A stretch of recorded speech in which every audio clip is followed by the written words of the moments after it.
시편 75편 1절에서 10절의 말씀입니다. 시편 75편 한 편의 말씀인데요. 우리 한 절씩 교독하시면서 마음에 받겠습니다. 제가 먼저 1절의 말씀을 읽겠습니다. 하나님이여, 우리가 주께 감사하고 감사함은 주의 이름이 가까움이라. 사람들이 주의 기이한 일들을 전파하나이다. 주의 말씀이 내가 정한 기약이 이르면 내가 바르게 심판하리니. 땅의 기둥은 내가 세웠거니와 땅과 그 모든 주민이 소멸되리라 하시도다. 내가 오만한 자들에게 오만하게 행하지 말라 하며 악인들에게 뿔을 들지 말라 하였노니. 너희 뿔을 높이 들지 말며 교만한 목으로 말하지 말지어다. 물은 높이는 이리 동쪽에서나 서쪽에서 말미암지 아니하며 남쪽에서도 말미암지 아니하고 오직 재판장이신 하나님이 이를 낮추시고 저를 높이시느니라. 여호와의 손에 잔이 있어 술 거품이 일어나는도다. 속에 썩은 것이 가득한 그 잔을 하나님이 쏟아내시나니 실로 그 찌꺼기까지도 땅의 모든 악인이 기울여 마시리로다. 나는 야곱의 하나님을 영원히 선포하며 찬양하며 또 악인들의 뿔을 다 베고 의인의 뿔은 높이 들리로다. 아멘. 우리 금요구역 예배 성경 공부 자리에 오신 우리 성도님들 환영하고 축복합니다. 우리 아까 잘 한 주도 평안하셨는지요? 인사는 맛보기 인사고요. 인사 세 번 인사를 나눠야 진정한 축복의 인사가 되겠지요. 첫 번째 인사는 주 안에서 사랑하고 축복합니다. 인사 한번 나눠볼까요? 주 안에서 사랑하고 축복합니다. 네. 두 번째 인사는요. 장마철 영육간에 강건하시기 바랍니다. 네, 장마철 영육간에 강건하시길 바랍니다. 세 번째 인사는 오늘도 주님께서 우리의 아픔을 알아주십니다. 오늘도 주님께서 우리의 아픔을 알아주십니다. 아픔만 알아주시는 것이 아니라 위로하여 주시고 힘과 용기를 더하여 주실 줄 믿습니다. 오늘 하루 어떤 삶을 또 기대하면서 하루를 시작하시고 이 자리에 오셨는지요? 어제부터 시작된 장마로 인해서 아침부터 우리 성도님들도 받아보셨죠? 안전 문자, 안전 안내 문자가 오고 있는데 다들 오고 가는 그 발걸음 또 안전하게 또 오시고 또 이동하시기를 바랍니다. 세상은 불안과 염려로 가득하지만 가장 신실하고 믿을 수 있는 분 하나님을 바라본다는 것이 우리에게 얼마나 큰 은혜인지 기쁨인지 모릅니다. 그 삶을 오늘도 허락하여 주셨으니 담대하게 나아가시기를 축복합니다. 말씀을 나누기에 앞서서 은혜는 마르지 않는다라는 책의 한 부분을 제가 읽어드리면서 시작하고자 합니다. DNA는 이중 나선형 구조로 이루어져 있습니다. 두 가닥이 꼬여서 나선형으로 연합되어 있는데요. 하나님의 영적 DNA 중 하나는 은혜요, 하나는 진리라고 책은 말합니다. 은혜와 진리가 서로 하나 되어 붙어 있을 때 온전한 하나님의 성품이 되는 것이지요. 은혜, 진리. 은혜를 은혜되게 하는 것은 하나님의 진리라고 책은 말합니다. 구약 성경을 보면 끔찍한 장면이 많이 나오지요. 우리는 구약에서 공의로우신 하나님을 자주 만납니다. 이스라엘 백성이 여리고를 정복할 때 하나님은 모두 진멸하라고 명령하셨습니다. 남녀노소와 가축을 다 진멸하라고 말씀하셨지요. 사무엘서에서 우사는 흔들리는 수레를 붙잡았다가 그 자리에서 죽임을 당했고, 그러면 구약 성경은 왜 이토록 하나님은 잔인하고 무서운 분으로 묘사되어 있을까요? 다시 말해 구약은 왜 하나님의 공의, 즉 진리의 성품을 강조하고 있는 것일까요? 그것은 하나님이 우리에게 베푸신 은혜가 얼마나 큰지를 보여주기 위해서라고 책은 설명합니다. 하나님께서 베푸신 은혜가 얼마나 큰지 보여주기 위해서라고 하네요. 구약 성경을 제대로 읽으면 예수 그리스도를 통해 우리에게 주어진 십자가의 은총이 얼마나 놀랍고 귀한지 그 은혜를 깨닫게 된다라고 책은 한 부분을 설명하고 있습니다. 이 부분에 공감하시나요? 우리는 우리의 아픔과 슬픔을 이 세상을 살아가면서 안 겪을 수는 없습니다. 그러나 공의의 하나님, 즉 공평하고 정의로운 하나님께서 옳고 그름을 정확하게 판단하시고 그 판단에 따라 행동하시는 것을 우리의 삶 속에서 경험하고 바라보고 느낄 수 있냐는 것입니다. 믿음의 눈을 들어 세상만 바라보는 것이 아니라 나의 도움이 천지를 지으신 여호와에게 있음을 바라볼 수 있고 믿고 구할 수 있어야 합니다. 그럴 때 나의 삶 가운데에 공의의 하나님을 찬양할 수 있고 감사할 수 있습니다. 어떠한 상황 가운데서도 말입니다.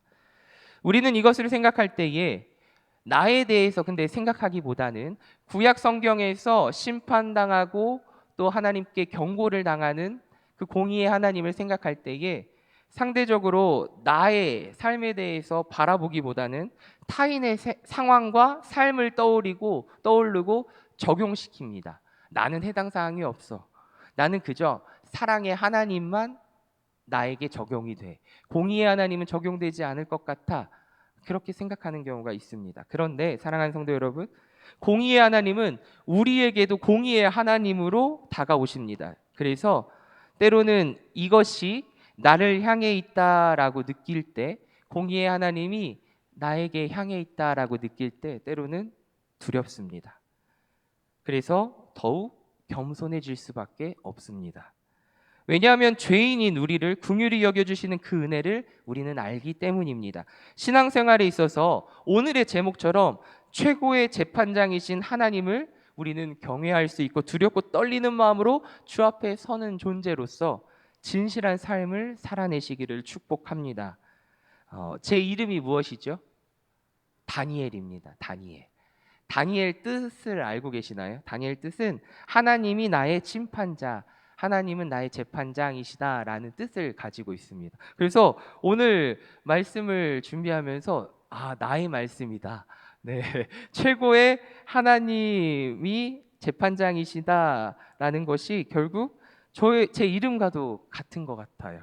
하나님이 나의 심판자라는 뜻을 가지고 있는데요. 그래서 더욱 겸손히 뜻을 묻고 함께 주님의 그 사랑을 느끼는 이 시간이 되시기를 소망합니다. 함께 배경 이해하기를 읽어보고 오늘 본문이 주는 은혜를 그래서 나누어 보고자 합니다. 우리 배경 이해하기 화면을 통하여 그리고 주보에도 나와 있는 배경 이해하기 함께 읽겠습니다. 시작. 75편은 다윗 시대에 활동한 3대 악장 가운데 하나인 아삽 또는 그의 후손들이 성전 예배용으로 지은 시입니다. 이 시는 선민의 자손 유다가 불의한 이방 나라의 침입으로 인해 맞이한 절박한 위기 속에 지어졌습니다. 일반적으로 남유다 왕 히스기야 제14년에 아수르 왕 사네립이 수십만 대군을 이끌고 겹겹이 예루살렘을 포위했을 때 지어진 것으로 추정합니다. 그때 히스기야는 옷을 찢고 하나님 앞에 나아가 간절히 기도했고 얼마 후 이사야 선지자로부터 하나님이 사네립의 교만을 꺾으실 것이라는 말씀을 듣습니다. 공의의 하나님이 예루살렘과 그분의 백성을 반드시 구원하신다는 내용입니다. 이 시편 75편은 하나님의 심판이 도래하기를 기대하는 선언입니다. 따라서 이 시는 공동체를 구원해 주실 하나님을 찬양하는 예언적 찬양시로 분류할 수 있습니다. 이러한 특징은 다음과 같은 가르침을 우리에게 주는데요. 첫 번째는 하나님은 반드시 심판하신다는 겁니다. 반드시 심판하신다는 것. 2절과 3절의 말씀을 보면 하나님의 주권 아래 정해진 때가 이르면 하나님이 그의 법에 따라 심판하심을 선언합니다. 정해진 때, 하나님이 정하신 때, 우리가 생각한 때가 아니라 하나님이 정하신 때. 즉 본문에서 표현하는 정한 기약은 온전히 하나님이 주권적으로 선택하시는 때를 의미합니다. 하나님이 선택하신 때를 우리는 알 수 없습니다. 그러나 분명한 것은 그것이 반드시 도래한다는 것이지요. 따라서 현재 악인이 득세하고 평안해 보이는 삶, 우리 가운데도 있지요. 저 사람은 좀 악한데, 저 사람은 불의하게 불을 축적하고 있는데 어찌 하나님은 가만히 계실까라고 생각하실 수도 있습니다. 그러나 평안해 보이고 그 악인이 득실득실한 이 세상 가운데 그 삶을 부러워하거나 질투하지 마시기 바랍니다. 불필요한 일입니다. 왜냐하면 당장은 그 악인이 흥하고 잘 사는 것처럼 보일지라도, 평안해 보일지라도 이것은 허상에 불과하기 때문입니다. 두 번째, 하나님은 반드시 악인의 죄를 심판하십니다. 하나님은 반드시 심판하시는데 하나님은 반드시 악인의 죄를 심판하신다는 거예요. 4절부터 나오는 말씀을 우리가 보면 오만한 자와 악인에게 경고하시는 하나님의 말씀이 시작됩니다.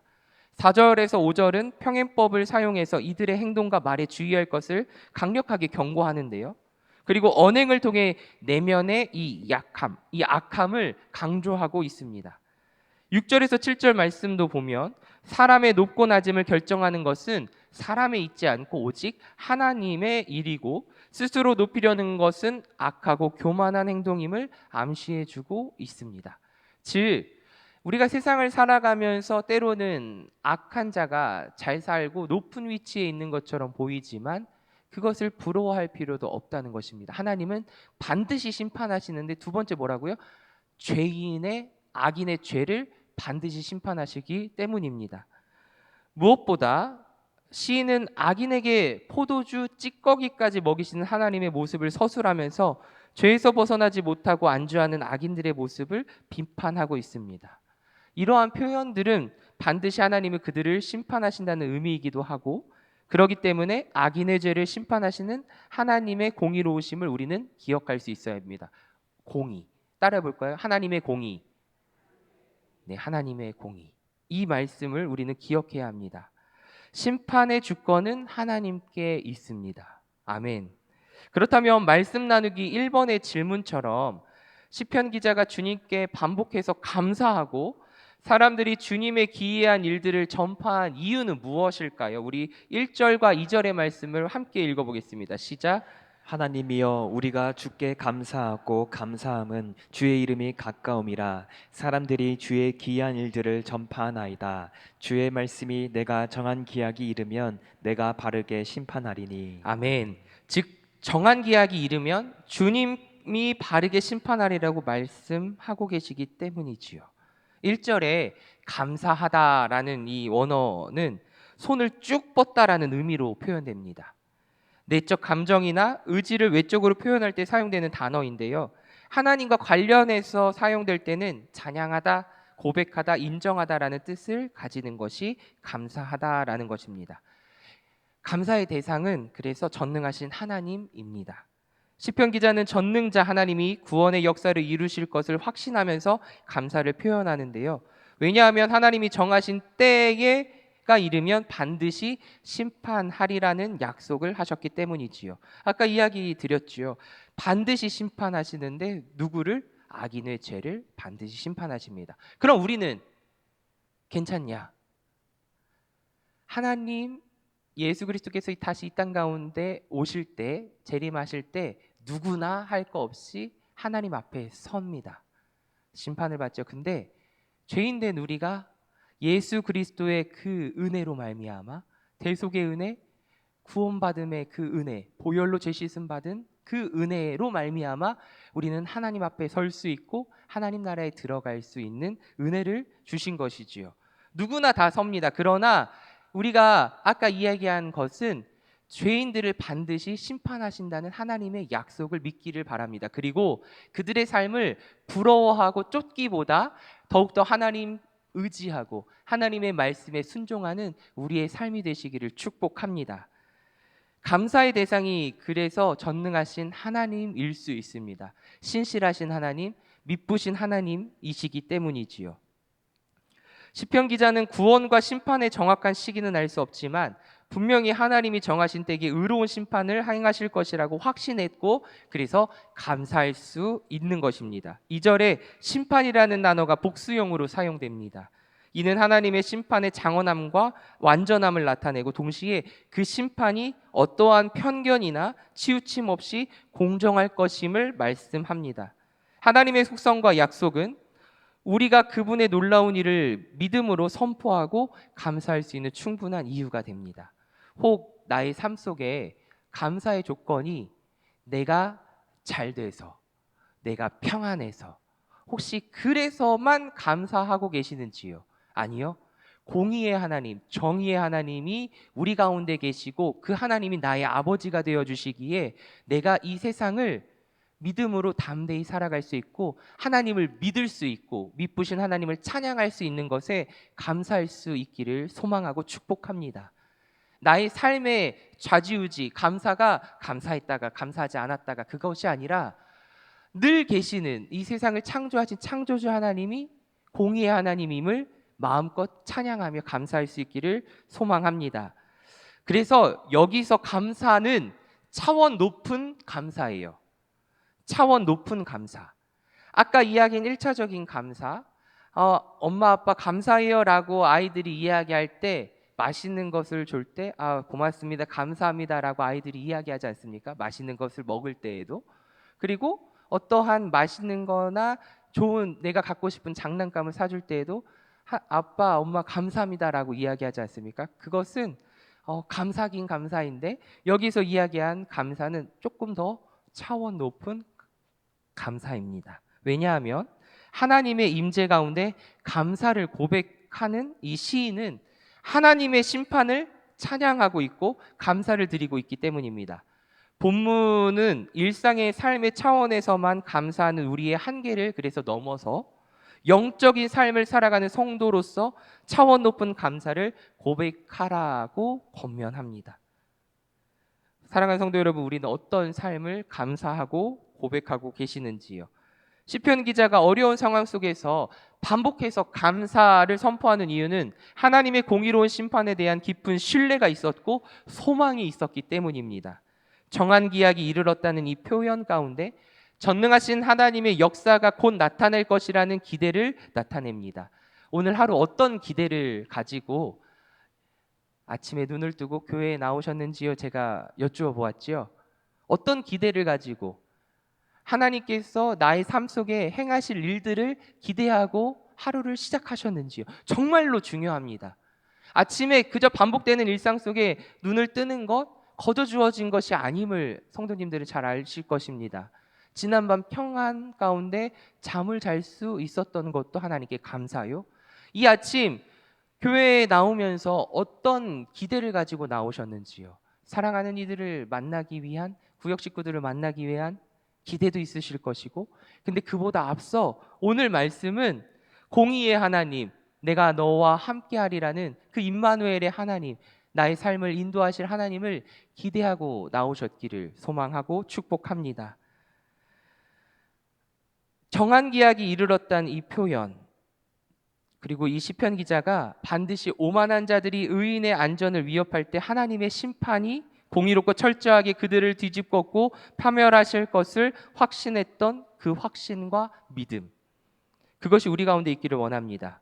그러기에 우리도 삶에서 악한 영의 공격으로 인한 고난과 위험을 마주하게 될 때가 있습니다. 분명히 있는데요, 이때 하나님의 공의에 대한 믿음으로 담대히 나아갈 수 있기를 바랍니다. 너가 나 한 대 쳤으니 나도 한 대 칠 거야. 너가 나한테 사기를 쳤으니 나도 반드시 너에게 사기를 칠 거야 라고, 이런 대조법은, 이러한 1대1로 내가 한 대 쳤으면 나도 한 대 치고, 이러한 것들은 잘못됐다라는 것입니다. 근데 우리는 연약해서 그럴 때가 많지요. 나에게 아픔을 준 이에게 똑같이 해주려는 인간의 연약함이 분명히 있습니다. 그러기에 우리는 늘 말씀 앞에 서야 합니다. 주님, 이럴 때 어떻게 하면 좋을까요? 반드시 우리를 위로하여 주시고 힘과 용기와 지혜를 더하여 주실 줄 믿습니다. 그것이 공의의 하나님께서 우리에게 주신 은혜예요. 그리고 그 믿음 가운데 악의 세력이 판치는 현실에서도 감사를 고백할 수 있기를 원합니다. 하나님은 어그러진 것을 반드시 바로 잡아주실 것입니다. 하나님의 자녀를 괴롭히는 원수를 친히 응징하실 것입니다. 말씀 나누기 2번을 통하여 다시 한번 말씀을 고백하며 나아갑니다. 하나님은 오만한 악인에게 그리고 하나님을 신뢰하며 찬양하는 의인에게 각각 어떻게 하시겠다 말씀하시지요? 우리 7절과 10절의 말씀 함께 읽겠습니다. 시작. 오직 재판장이신 하나님이 이를 낮추시고 저를 높이시느니라. 또 악인들의 뿔을 다 베고 의인의 뿔은 높이 들리로다. 아멘. 하나님은 악인을 낮추시기 위해 그의 뿔을 다 베신다고 하시고, 의인을 높이시기 위해 그의 뿔은 높이 드신다고 말씀하십니다. 그렇다면 사람을 높이기도 하고 낮추시기도 하고 주권자요 재판장 되시는 하나님 앞에서 우리는 어떤 삶을 살아야 할까요? 지금도 여전히 그래 악인들만 생각하고 계시는지요? 내 나를 힘들게 하고 나를 괴롭게 하는 이들만 생각하시는지 아니요.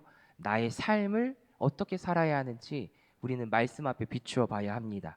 하나님의 주권과 통치를 무시하고 자기 힘으로 모든 것을 좌지우지하려는 이 오만함은 악인들의 특징이기 때문입니다. 피조물인 인간이 하나님의 다스림을 거부하고 스스로 높아지는 것, 하나님과의 관계를 깨트리는 명백한 죄입니다. 교만은 심판과 멸망을 부르는 지름길임을 기억하십시오. 교만, 하나님이 싫어하는 것 중에 하나, 가장 싫어하는 것 중에 하나가 저는 교만이라고 생각합니다. 성경은 분명히 이야기하고 있지요. 교만은 심판과 멸망을 부르는 지름길입니다. 반면에 겸손은 하나님의 주권을 인정하고 그분의 은혜에 의지하여 사는 삶의 자세입니다. 하나님을 절대 주권자로 모시는 성도의 삶은 자신의 상황이 하나님의 뜻에 부합하지 않더라도, 자신의 생각이 하나님과 다를지라도 하나님을 원망하지 않습니다. 하나님을 떠나 살지 않습니다. 더더욱 하나님께 뜻을 묻고 겸손히 주 앞에 나아가는 자들입니다. 쉽지 않습니다. 그래서 신앙생활 처음 주 예수를 믿으라 그리하면 너와 내 집이 구원을 얻으리라. 반드시 이 말씀 가운데 우리는 믿음의 고백을 드리지 않습니까? 그런데 신앙생활을 오래 하다 보면 이 말씀은 맞습니다. 주 예수를 믿으라. 믿어야 너와 내 집이 구원을 받는 건 맞습니다. 하지만 신앙생활 하시다 보면 어려움 가운데 어떤 삶, 어떤 신앙의 고백을 드려야 하는지는 우리 성도님들, 우리 권사님들 잘 알고 계시지 않습니까? 힘듭니다. 주님을 신뢰하고 따른다는 것 쉽지 않습니다. 그럼에도 불구하고 성경은 분명히 말씀합니다. 그러한 삶 가운데에 내가 너와 반드시 함께하고 신실하시고 공의로우신 하나님께서 분명히 죄의 결과, 죄를 심판하실 것이라는 그 확신을 가지고 우리는 담대히 나아가는 것이지요. 그러한 힘을 우리에게 주실 줄 믿습니다. 겸손이 그래서 필요합니다. 하나님을 절대 주권자로 모시는 삶. 우리가 하나님만을 높이며 겸손히 그분을 전적으로 의지하며 살아갈 때에 하나님은 우리의 어려움에서 건져주시고 영광스러운 삶으로 이끌어 주실 줄 믿습니다. 오늘 이 믿음의 고백을 서로 나누면서 그 사랑 가운데 서로 위로해주고 격려해주고 아픔을 감싸주시기를 축복합니다. 우리 말씀 다지기 함께 읽고 말씀을 정리하겠습니다. 우리 말씀 다지기 화면에 나와 있는데요. 함께 읽겠습니다. 시작. 불의한 세력의 압제와 공격을 받는 상황에서도 하나님께 감사할 수 있음은 그분이 전능하신 하나님이요 의로우신 재판장이기 때문입니다. 하나님은 악인과 의인을 공정하게 판단하시고 악인의 교만을 반드시 꺾으십니다. 성도는 하나님이 심판날에 악인을 멸하시고 의인을 구원하실 것을 믿으며 낙심하지 않고 하나님 뜻에 충실한 삶을 살아야 합니다. 하나님의 공의로운 통치를 신뢰하며 겸손히 하나님을 의지하는 믿음은 현실의 어려움을 극복하게 하는 힘이 됩니다. 주님만을 찬양하고 범사에 감사함으로 기도하는 성도를 주님이 높여 주실 것입니다. 아멘. 사랑하는 성도 여러분, 기쁜 일에만, 좋은 일에만 반응하는 감사는 우리의 좁은 삶을 바라보게 합니다. 그래서 진정으로 하나님의 크신 역사를 보지 못할 때가 참 많이 있지요. 성도의 감사는 그래서 자기 삶이라는 좁은 영역을 벗어나서 서두에서 이야기한 것처럼 하나님의 영역으로 차원을 높여야 됩니다. 그래서 차원 높은 감사가 나와야 하는 것이지요. 어떠한 상황 가운데서도 주님을 신뢰하며 믿으신 하나님, 내가 믿을 수 있는 하나님을 찬양하고 심판의 날에 온전히 나를 감싸 주실 것을, 온전히 나를 감싸 주실 하나님을 기대하고 찬양하며 나아가시기를, 무엇보다 기쁨으로 나아가시기를 축복합니다. 오늘도 그 날을 허락하여 주셨습니다. 감사함으로 기쁨으로 나아가시기를 조신 예수님의 이름으로 축복합니다. 오늘 말씀을 묵상하면서 기쁨의 날 주시네 함께 찬양으로 하나님께 믿음의 고백을 드리길 원합니다.